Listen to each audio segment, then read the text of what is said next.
In the vast, turbulent waters of NATO, where pirate fleets rise from the waves and the skies are ruled by monstrous airships, one faction stands at the crossroads of desperation and survival: the Deepwater Guard. Welcome to the very first episode of From the Depths Lore Dive. In this series, we'll be exploring the rich and fascinating backstories of the many factions that inhabit the world of From the Depths. And for this first deep dive, we're setting sail with the infamous Deepwater Guard, NATO's most resourceful and relentless pirates. So grab your cutlass and let's dive into the lore.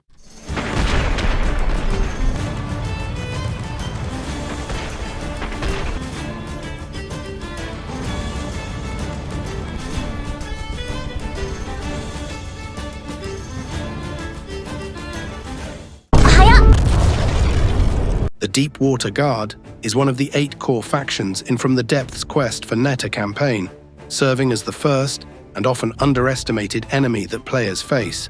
While appearing to be a ragtag group of pirates and scavengers, the Deepwater Guard's history, culture, and military designs reveal a complex society that thrives in the harsh environment of NATO. Their territory stretches from the desert archipelago of Janwal, where resources are scarce, to the Great Plains of Eriwick. This scattered nomadic nation is built on survival, seafaring, and opportunism, giving rise to one of the most unconventional yet resilient forces in NATO. Origins and survival. The people of the Deepwater Guard originally relied on deepwater fishing and whale hunting as their primary means of survival, given the lack of fertile soil and agricultural knowledge in the harsh regions of Janwal. Over time, however, the economic struggles of their impoverished population forced many to turn to piracy as a more profitable venture.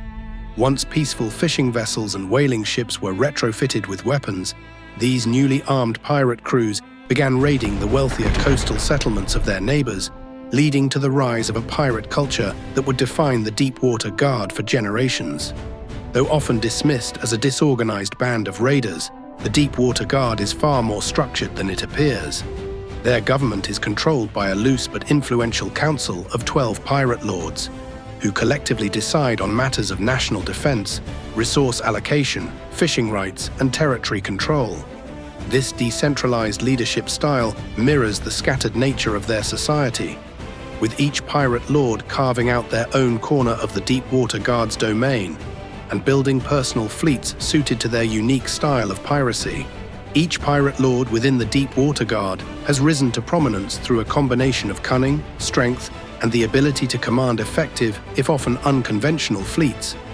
Their naval and aerial forces are highly varied, reflecting the differing strategies and personalities of the pirate lords themselves. Pirate Lord Sven is a notorious pirate lord who has carved out his territory in the skies. A master engineer and visionary, Sven is known for his fleet of colossal airships. Many of these flying fortresses are built with names that harken back to his grandparents' old whaling ships, a reminder of the Deepwater Guard's humble origins. Sven's designs, such as the airborne carrier Falkenheim, the powerful Moray, and the massive Orca and Buccaneer airships, dominate the skies, making him a formidable opponent. His obsession with air superiority ensures that his fleet, though not heavily armored, is unmatched in terms of maneuverability and strategic aerial dominance. Pirate Lord Pathos, on the other hand, has taken a more traditional approach to piracy. A former captain of the Steel Striders who defected early in the Deepwater Guard's formation, Pathos specializes in fast-firing, highly efficient advanced cannon ships like the Pilferer and Mistrader. His ships tend to be larger, with towering superstructures and realistic gun turrets that give them a more modern appearance compared to the scrappier designs of other pirate lords. Pathos commands not just ships, but also the majority of the Deepwater Guard's aircraft, such as the Duster, Shrike, and Felix Flieger planes, along with the advanced submarine Pequod. His fleets excel in long-range bombardments and quick, precise raids. Pirate Lord Riker is the oldest and most seasoned of the pirate lords. His fleet is characterized by smaller, scrappier vessels like the Coyote and Red Tuna, which are often salvaged and recycled from older designs. However, Riker is not without his heavier hitters. His larger airships, such as the Snapjaw and the infamous Angry Chicken, reflect his more animalistic design philosophy, with vessels that often mimic the appearance and behavior of predators. His style is unconventional, but it has proven effective in raids and surprise assaults. Pirate Lord Goldwater commands the bulk of the smaller mass-producible ships in the Deepwater Guard's fleet. Known for his spammable and often underestimated ships, Goldwater has designed a number of infamous vessels, including the Marauder, the Rat, and the Scuttle Gun. Though his ships may appear weak due to their size and simplicity, Goldwater's use of frontal broadside designs, such as the paddle gun, gives them surprising strength in battle. Captain Sal, another key figure within the Deepwater Guard, plays a central role in the quest for Neta campaign's storyline. He is the catalyst for the player character's journey as the River Rat. Sal leads the protagonist down a path of revenge, betrayal, and survival, having attacked their home with autonomous aircraft before recruiting them into his crew. Sal's ruthless and cunning nature is reflected in his fleet, with ships designed for quick strikes and devastating firepower, such as his flagship, the Prowler. The story of the River Rat. The quest for Neta campaign unfolds through the eyes of the player character, known as the River Rat. Their story begins with a sudden and brutal attack on their home by Captain Sal's forces. In a desperate bid to survive, the River Rat joins Sal's crew, unaware of the deeper personal connections that lie beneath the conflict. Sal reveals to the River Rat that their mother was kidnapped by the pirate lord Riker, prompting them to seek vengeance. However, this quest leads to a devastating revelation. Riker is the River Rat's father. In a final betrayal, Sal's Prowler opens fire on Riker's fortress, killing both of the River Rat's parents in the process. The River Rat's survival of this onslaught sets them on a path of personal revenge, marking the start of their journey in the quest for Neta campaign. Technology and tactics. The Deepwater Guard's fleet is built from whatever materials they can salvage or import. With Janwal's scarcity of metal resources, most of their ships are constructed primarily from wood, sourced from the plains of Eriwick.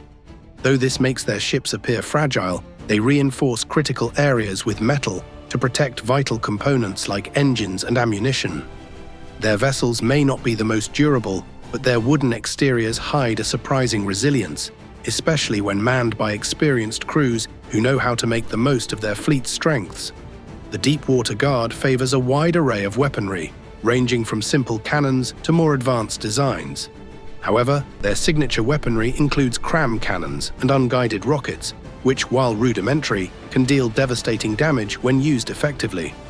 Their naval designs often prioritize broadside attacks, making up for their lack of heavy armor with overwhelming firepower. Additionally, their airships, like Sven fleet, bring a level of versatility and unpredictability to their raids, enabling them to strike from unexpected angles. Conclusion: the Deepwater Guard may be the weakest faction in terms of raw power, but they are far from the easiest to defeat. Their decentralized leadership, diverse fleet, and the cunning of their pirate lords make them a force that should not be underestimated. From the skies dominated by Sven airships to the scrappy fleets of Goldwater and the seasoned ships of Riker, the Deepwater Guard embodies the resourcefulness and resilience that only a true pirate nation can muster. In the quest for Neta, players quickly learn that underestimating the Deepwater Guard can be a fatal mistake, as their unpredictable and tenacious nature ensures that they remain a dangerous foe throughout the campaign. Hey, thank you for watching until the end of the video. If you haven't already, give me a scrumptious like and subscribe to the channel.